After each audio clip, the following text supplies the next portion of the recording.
podcast, You Can Business. Kelompok 5. Perkenalan.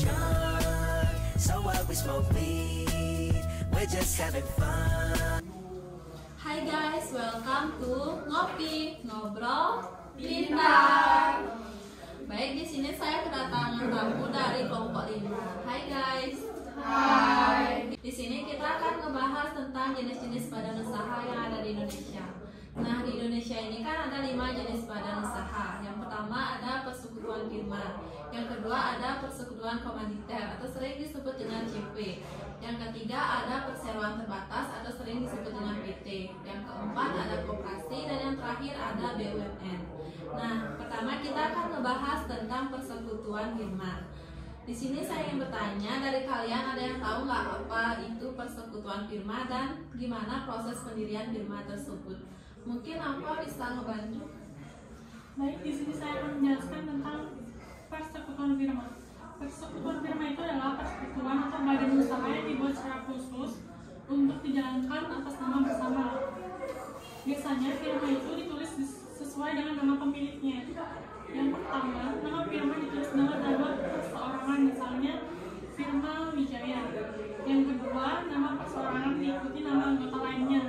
Biasanya firma ini milik keluarga, contohnya firma Wijaya dan Kusuma. Yang ketiga, nama seluruh anggota firma disingkat. Misalnya, pemilik firma ada 4 orang, yang diambil hanya nama depan saja yang disingkat menjadi sebuah singkatan. Dan adapun proses pendirian firma itu dibagi menjadi 3. Yang pertama adalah pembuatan akte pendirian. Yang kedua, wajib disahkan ke paniteraan pengadilan negeri yang ada di wilayah firma tersebut. Dan yang terakhir adalah diresmikan, dibawa ke Berita Negara Republik Indonesia untuk dibuatkan semacam pengumuman. Baik, terima kasih Nafa. Nah, selanjutnya kita akan masuk ke materi yang kedua, yaitu tentang persekutuan komanditer atau CP. Nah, kalian di sini ada yang tahu nggak apa itu CP? Mungkin Aristia bisa menjelaskan? Baik, dari yang saya ketahui, CV merupakan persekutuan firma dalam bentuk khusus yang memiliki 2 orang atau lebih sekutu komanditer. Jadi dalam CV itu terdapat 2 sekutu. Yang pertama sekutu komplementer dan yang kedua adalah sekutu komanditer. Sekutu komplementer adalah sekutu yang aktif mengurus terkait urusan dalam CV. Sedangkan sekutu komanditer adalah sekutu pasif atau yang tidak ikut serta dalam mengurus urusan CV. Nah, tadi kan ada dibilang sekutu komplementer dan sekutu komanditer. Nah, di sini saya ingin bertanya, gimana sih tanggung jawab dari kedua sekutu tersebut? Mungkin bisa dijelasin? Baik, di dalam sekutu komplementer terdapat harta kekayaan CV, tetapi harta kekayaan pribadi juga ikut serta dijadikan untuk memenuhi kewajiban dari pihak ketiga. Dan juga untuk sekutu komanditer, tanggung jawab sekutu komanditer itu hanya sebatas modal yang disetorkan kepada CV.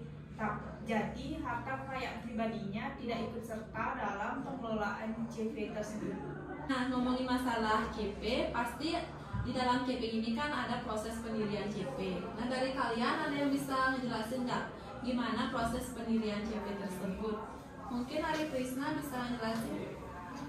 Baik, untuk pendirian CV yang pertama itu ada akta pendirian yang dibuat di hadapan notaris, kemudian disahkan di kepaniteraan pengadilan negeri, kemudian selanjutnya diresmikan ke Berita Negara Republik Indonesia. Oke, terima kasih atas jawabannya. Selanjutnya kita masuk ke materi yang ketiga, yaitu tentang perseroan terbatas atau PT. Nah, undang-undang yang mengatur tentang semua yang terkait dalam PT ini yaitu Undang-Undang Nomor 40 Tahun 2007. Di sini kita akan membahas tentang unsur-unsur PT. Mungkin Melinta bisa membantu jelasin? Baik, untuk unsur-unsur PT yang pertama ada badan hukum. Menurut Undang-Undang Nomor 40 Tahun 2007, PT merupakan badan usaha yang berbadan hukum. Yang kedua, PT dibuat berdasarkan perjanjian atau kontrak yang dilakukan oleh minimal 2 orang atau lebih sebagai pegangan saham dan dibuat di hadapan notaris serta disahkan ke Kementerian Hukum dan dikirim ke Republik Indonesia. Dan selanjutnya akan diumumkan di berita acara Republik Indonesia. Indonesia. Terus yang ketiga, PT melakukan kegiatan usaha dengan tujuan mencari laba. Terus yang terakhir, PT wajib memiliki modal dasar. Modal dasar merupakan harta kekayaan PT yang terpisah dari harta kekayaan pribadi. Untuk modal dasar PT itu minimal 50 juta. Dari yang saya ketahui, jenis-jenis PT ini kan ada dua, PT tertutup dan PT terbuka. Yang dimana PT tertutup ini tidak memperjualbelikan sahamnya kepada masyarakat umum, sedangkan PT terbuka ini memperjualbelikan sahamnya kepada masyarakat umum atau sering disebut dengan perusahaan go public. Nah, pertanyaan saya di sini, kalian ada yang tahu nggak apa saja organ yang terdapat dalam PT tersebut? Mungkin Monica bisa menjelaskan. Baik, yang saya ketahui organ yang terdapat dalam PT yaitu yang pertama ada RUPS, Rapat Umum Pemegang Saham. Rapat ini dilaksanakan untuk mengambil keputusan segala aktivitas dalam PT tersebut yang dilaksanakan dalam 1 tahun sekali. Yang kedua, adanya Dewan Direksi dan Dewan Komisaris. Dewan Direksi ini sebagai manajemen dalam perusahaan, sedangkan Dewan Komisaris ini berfungsi untuk mengawasi perusahaan. Terima kasih atas jawabannya. Di sini saya ingin bertanya, apakah Dewan Direksi boleh merangkap menjadi Dewan Komisaris dan sebaliknya Dewan Komisaris boleh merangkap menjadi Dewan Direksi? Baik, kalau menurut saya itu tidak boleh dirangkap dikarenakan Dewan Direksi dan Dewan Komisaris sudah memiliki fungsi yang berbeda. Jika disatukan akan terjadi benturan-benturan dalam pelaksanaan tugas. Terima kasih atas jawabannya. Nah, sekarang kita lanjut ke materi yang keempat, yaitu tentang koperasi. Koperasi ini merupakan badan hukum yang melakukan kegiatan usaha dengan berasaskan kekeluargaan, yang tujuan utamanya yaitu untuk mensejahterakan anggota. Nah, undang-undang yang mengatur tentang koperasi di Indonesia yaitu Undang-Undang Nomor 25 Tahun 1992. Nah, pertanyaan saya di sini, bagaimana sih proses pendirian koperasi ini dan apa saja yang menjadi organ dalam koperasi tersebut? Baik, untuk pendirian koperasi yang pertama itu ada rapat pembentukan koperasi, yang dimana harus ada minimal 20 calon anggota koperasi yang akan membahas mengenai pendirian dan anggaran dasar koperasi. Kemudian untuk pengusahaannya ini dilakukan di Kementerian Koperasi dan UMKM. Sedangkan untuk organ koperasi yang pertama itu ada rapat anggota. Rapat anggota ini dilakukan minimal 1 kali dalam setahun atau sering disebut dengan RAT, yakni rapat anggota tahunan.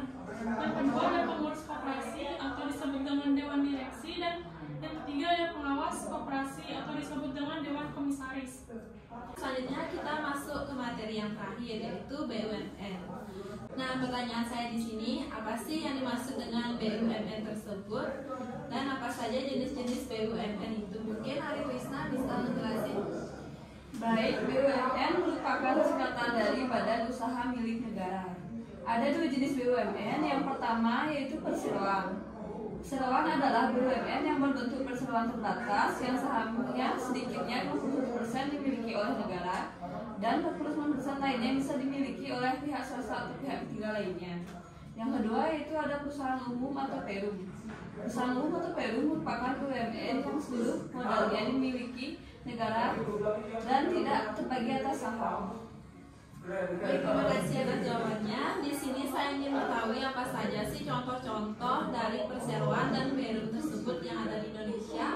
Mungkin dari kalian ada yang bisa nyebutin contoh-contohnya? Mungkin Bu Intan. Baik, untuk contoh-contoh perseroan di Indonesia itu yang pertama ada PT Pertamina, yang kedua ada PT Kereta Api di Indonesia, yang ketiga ada PT Garuda Indonesia, yang keempat ada PT Kimia Farma, yang kelima ada PT PDAM, yang keenam ada PT Aneka Tambang, yang ketujuh ada PT Telekomunikasi. Terus untuk Perum, contohnya yang pertama ada Pegadaian, yang kedua ada Perum Perumahan Nasional, yang ketiga ada Perum Jasa Harta, yang keempat ada Perum Bulog, yang kelima ada Perum Darmi, terus yang terakhir ada Perum Pencetakan Uang Republik Indonesia. Oke, terima kasih atas jawabannya. Nah, untuk mempersingkat waktu, mungkin sekian yang bisa kita bahas mengenai jenis-jenis badan usaha yang ada di Indonesia. Thank you for coming and thank you for watching. Bye-bye.